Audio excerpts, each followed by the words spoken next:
फलचारुभक्षणम्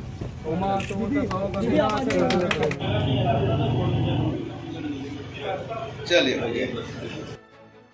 धनबाद तोपचाची में Gokul city hospital का उद्घाटन माननीय स्वास्थ्य मंत्री श्री बन्ना गुप्ता जी एवं हॉस्पिटल के डायरेक्टर HMS के प्रदेश उपाध्यक्ष सह BJKMS के महामंत्री रणविजय सिंह के हाथों किया गया। श्री गुप्ता जी एवं श्री सिंह ने पूरे विधि विधान से हॉस्पिटल का उद्घाटन किया। मौके पर जिला कांग्रेस कमेटी के तमाम पदाधिकारी गण एवं सरपंच, मुखिया, जिला परिषद और आंचल के पदाधिकारी गण उपस्थित थे।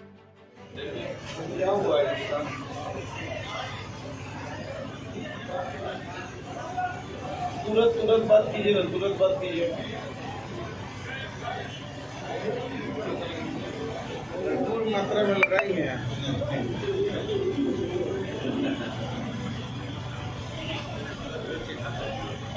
चलिए थोड़ा आगे हो जाइए।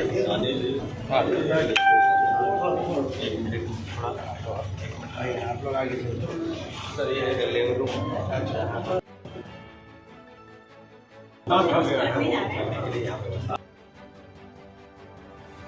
मैडम चल बड़ी चल हाँ आगे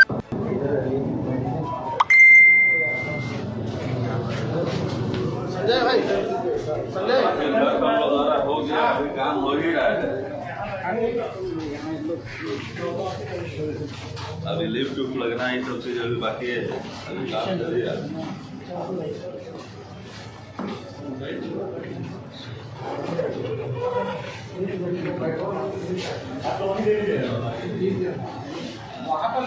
बाहर में ले लीजिए, बाहर में यहाँ अच्छा है। OPD है हमारा, ये मेन हमारे डॉक्टर आते हैं।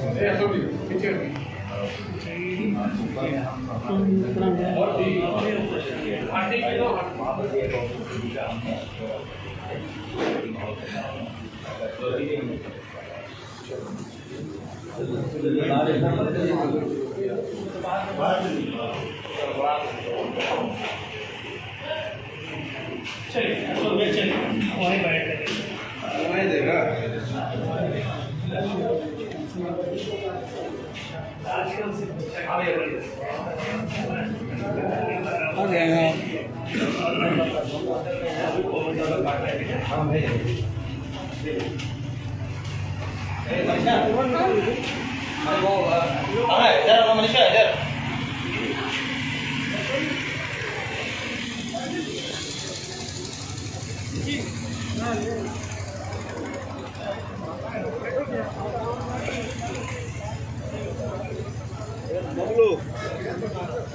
बैठ जाइए। अरे आप लोग सब बैठ जाइए।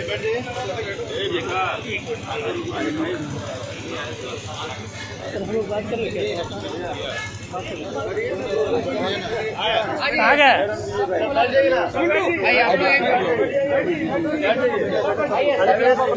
रखिए सब छोड़ दिए, बैठ जाइए।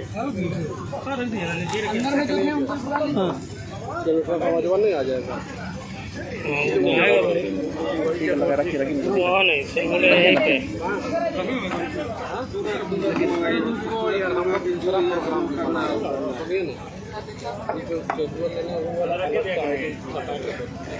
ठीक है, उठा लीजिए ना, ज़्यादा दिक्कत है तो उठा लीजिए।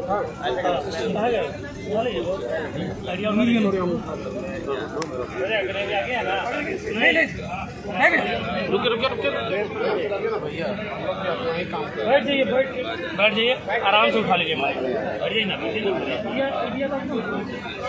आवाज़ नहीं।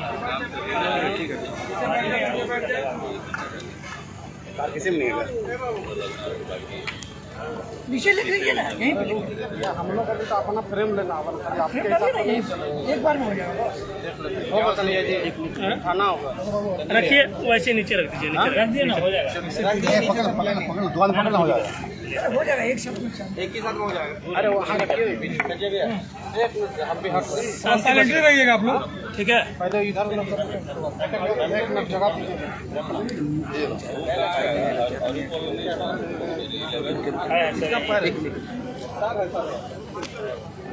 हल्ला मत कीजिए भैया।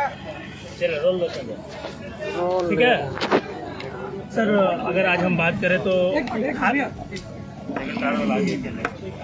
कौन यार खोलने नहीं समझ रहा 2 मिनट सर चलिए कन्हैया जी शुरू हो जाइए। खासकर अगर हम बात करें NH पे, हाईवे पे, तो आए दिन एक्सीडेंट होते रहते हैं सर। इसको देखते हुए आज एक अस्पताल भी यहाँ खोला गया, क्या कहेंगे सर इस पर? गोकुल सिटी हॉस्पिटल के उद्घाटन समारोह में आने का अवसर दिया है, इसके लिए मैं हॉस्पिटल प्रबंधन को बहुत धन्यवाद देता हूँ, भाई रणविजय सिंह जी को। और स्वाभाविक है कि इस पूरे सराउंडिंग में 40-45 गांव हैं, वो गांव भी लाभान्वित होंगे। और अभी हम लोग लगातार जितने हमारे हाईवे हैं, विशेष करके जहाँ दुर्घटनाएं होती हैं, वहाँ ट्रामा सेंटर कैसे हम खोलें, ब्लड सर्कुलेशन मशीन कैसे लगाएं, क्योंकि प्राय दुर्घटना में लोगों की मौत जो है रक्त के अत्यधिक स्राव से होती है। तो उसको लेके भी हम लोग विवेचना कर रहे हैं और ऐसी जगह सबको चिन्हित कर रहे हैं जो डेंजर जोन वगैरह हैं, उसमें कैसे हम ब्लड बैंक स्थापित करें, कैसे ब्लड सर्कुलेशन मशीन को भी स्थापित करें, आदि विषय पर लगातार राज्य सरकार विचार कर रही है। और आज मैं आया हूँ यहाँ गोकुल सिटी हॉस्पिटल के उद्घाटन समारोह में, चाहे वो हमारा प्राइवेट सेक्टर हो, चाहे हमारा सहकारी महकमा हो, स्वास्थ्य के क्षेत्र में सभी चीज़ों को मजबूत करने की दिशा और दशा में काम करना है। एक सवाल ये है मंत्री जी कि गोमो में नेताजी सुभाष चंद्र बोस जी के नाम से एक 30 बेड का हॉस्पिटल बना है, तो माननीय राजेंद्र सिंह जब स्वास्थ्य मंत्री थे उस समय, लेकिन वहाँ अभी तक कोई लगभग 5-6 साल हो गया है, कोई व्यवस्था, ना तो डॉक्टर की व्यवस्था है, ना तो दवा की व्यवस्था है, ना ही कोई व्यवस्था है, जबकि वहाँ पे कम से कम 10 से 15 हज़ार लोग उससे जो है जुड़े हुए हैं।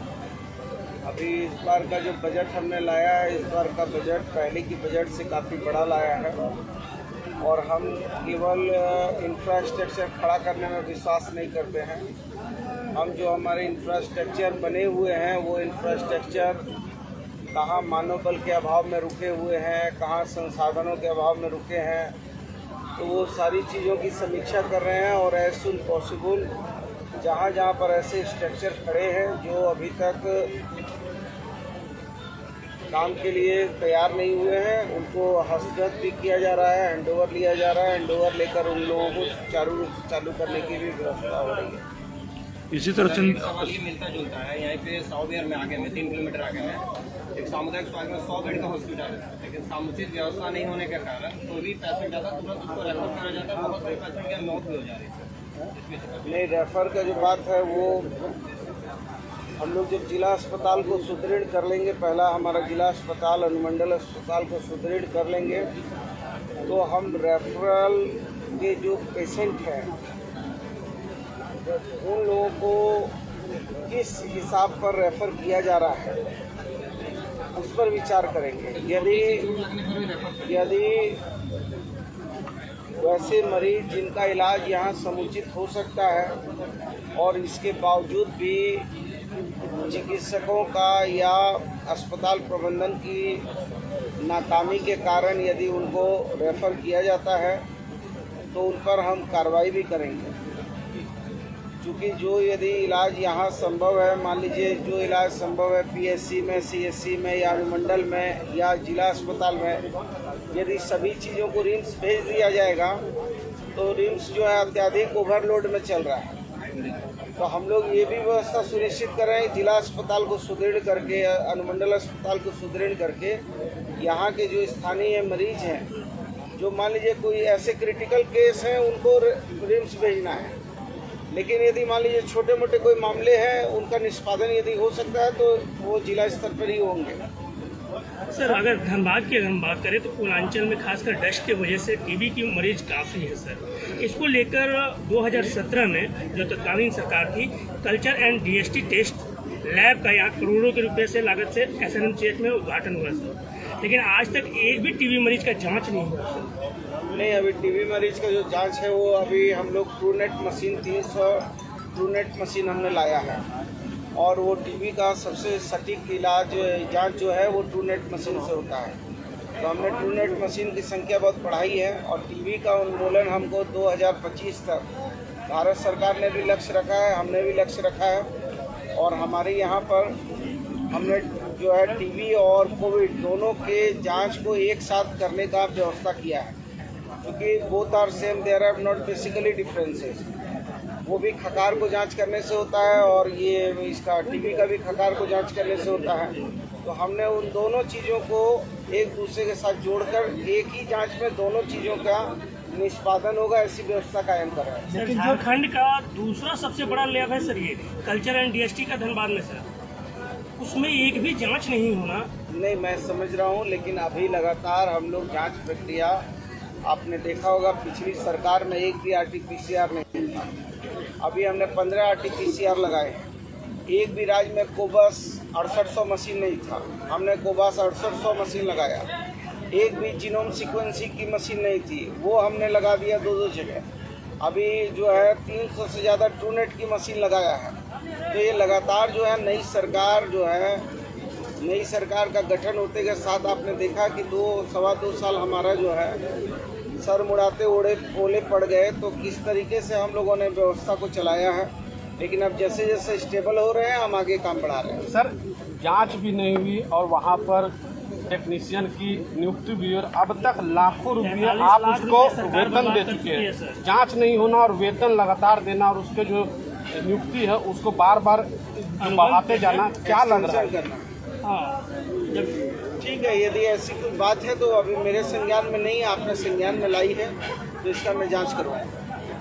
सर, सरकारी अब हो गया और कितना एक छोटा सा सवाल छोटा सवाल, सरकारी अस्पताल को सुदृढ़ करने के लिए क्या प्लान है आपके पास? क्योंकि लगातार चिकित्सकों की कमी और नर्सों की कमी देखी जाती है, और उसका खामियाजा मरीजों को भोगना पड़ता है। अभी कैबिनेट में अभी हमने प्रस्ताव लाया है कि हमारे वरीय चिकित्सकों को भर्ती करने में जो व्यवधान आ रहे थे, उन व्यवधानों को हम लोगों ने सरल कर दिया है। और जो हमारे चिकित्सक हैं वो चिकित्सक अभी 1900 के करीब है, जबकि एग्जिस्टिंग हमको ज़रूरत है 2360 के करीब अंदाज। तो वो भी हम जल्दी कर रहे हैं। और जो वरीय चिकित्सकों का है, अभी कैबिनेट में एक संलेख लाकर उसको पारित किया है कि थोड़ा उसको लिबरल किया है, ताकि हमारे जो है वरीय चिकित्सकों की भर्ती में बड़ा कम है हमारे पास वरीय चिकित्सक, वो मात्र 15% है। तो उनको भर्ती लेने के लिए हम लोगों ने कुछ नियुक्ति नियमावली में ढील दिया है। आप खाना वाना खाइए ना। जी सर।